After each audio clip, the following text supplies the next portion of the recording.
আসসালামু আলাইকুম রহমতুল্লাহ বরাকাতু। লম্বা সময় পর আপনাদের সাথে আসলাম। কাতারের ভিসা বন্ধ হওয়ার পর অনেকের তো মাথায় হাত। কাদের মাথায় হাত আপনারা জানেন? কাতারের ভিসা বন্ধ, দুবাইয়ের ভিসা এখনও খোলে নাই, সৌদি আরবের ভিসা যেটা চালু আছে যে কোনো সময় বন্ধ হয়ে যেতে পারে। এটা কেন বলছি? কারণ হলো অপহরণ, চুরি, ছিনতাই এত বাড়ছে। তাহলে বাড়লে আমাদের সমস্যা কি? এর সাথে আমাদের দেশি লোক বেশি যুক্ত। অন্য দেশের লোকও আছে, কিন্তু আমাদের দেশি লোক অপহরণের সাথে বেশি যুক্ত। আপনারা নিউজ পোর্টাল ঘাটলেই দেখতে পারবেন, বিভিন্ন সৌদি নিউজ অথবা বাংলাদেশে কিছু পেজ আছে, দেখবেন।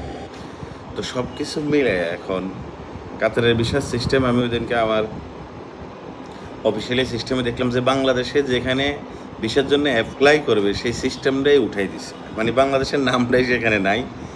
আবার তারা সরকার ঘোষণা দিছে আফগানিস্তান থেকে লোক আসবে, কত লাখ, 2-3 লাখ লোক নিয়ে আসবে ওরা ওই দেশ থেকে। সেটা হলো সরকারি সিদ্ধান্ত, এটাতে আমাদের করার কিছু নাই। কিন্তু কথা হলো এই যে আমাদের এটা বন্ধ হওয়ার পিছনে কারণ কি? আমাদের দেশে কিছু লোকের কারণ, অতি উৎসাহী লোকের কারণ, আবার অতি উৎসাহ নিয়ে অনেকে বিদেশ যাওয়ার কারণ। বিদেশ চলে যাও, ওইখানে গেলেই বেজার লাগায়, কাজের ঠিক নাই, স্যালারির ঠিক নাই, কাজ বা আইডির ঠিক নাই, আইডি লাগাই দেয় না সহ, মানে অজস্র মেসেজ আমার মেসেঞ্জারে আছে। নেওয়ার পরে আইডি লাগাই দিতেছে না, কোম্পানি খুঁজে পাইতেছে না, দালাল ফোন ধরতেছে না, এই ধরনের অজস্র, right now, even until now.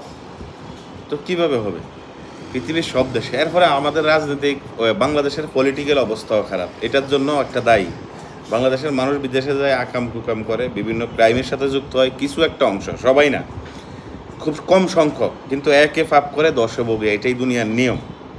তো যার কারণে অনেকের মাথায় হাত।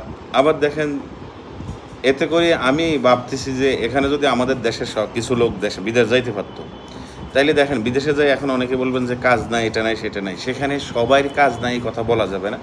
কিছু লোক তো কাজ করতো, ভালো কাজ, আর কিছু লোকের বিপদ হইতো।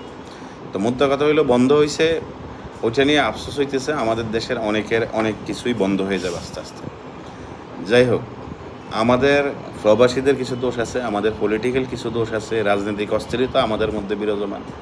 তারপর আমরা একটু বেশি বুঝি এবং বিদেশ যাওয়ার সময় একটা কাজ শিখে যাই না। আমাদের সবচেয়ে বড় দোষ হলো, আপনি যেই দেশে যান, যেখানের জন্যই প্রস্তুত হচ্ছেন, কোনো কাজ করে না, কোনো কাজ।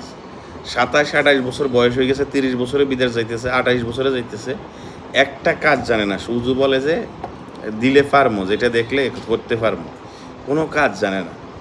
এরপরে ওইখানে যে কাজ যখন একটু গরম বা কষ্টের হয়, কাজ তো জানেই না, না জানা যায়, কাজ জানে না, সেই লোকের কাজ বেশি করে লাগে, এইটাই অনেকে জানে না।